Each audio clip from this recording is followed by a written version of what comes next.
Ben ritrovati con il TG Flash di New Sicilia. La Procura di Catania ha delegato alla Polizia di Stato l'arresto di un 33enne resosi responsabile di 2 rapine commesse nelle notti del 4 e del 12 ottobre 2022. Il provvedimento restrittivo è stato emesso all'esito di indagini su una rapina consumata da 2 uomini armati all'interno di un distributore di carburante in via Palermo. I carabinieri di Palermo hanno arrestato un 25enne palermitano per il reato di detenzione ai fini di spaccio di sostanze stupefacenti. I militari hanno perquisito una cantina nella disponibilità del giovane, localizzata nel quartiere Bonaggia, dove erano stati occultati quasi 8 kg di marijuana, oltre 160 grammi di hashish, 3 bilance elettroniche di grandi dimensioni e 3 bilancini di precisione.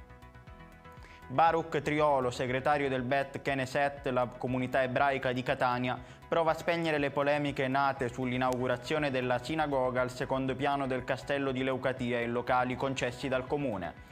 Nella sinagoga è stata celebrata una festa per l'arrivo del Sefer Torah, il testo sacro degli ebrei che furono cacciati dalla Sicilia nel 1492 dai sovrani cattolici di Spagna, Isabella di Castiglia e Ferdinando d'Aragona.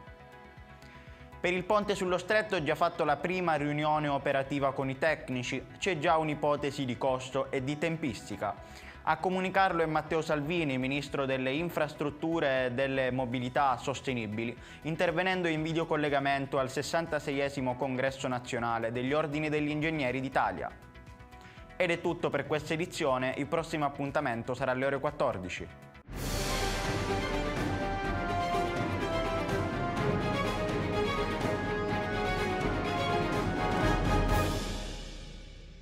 Procar, centro assistenza autorizzato BMW e Mini, adesso anche BMW Motorrad, via George Marshall 7, Mister Bianco, Catania.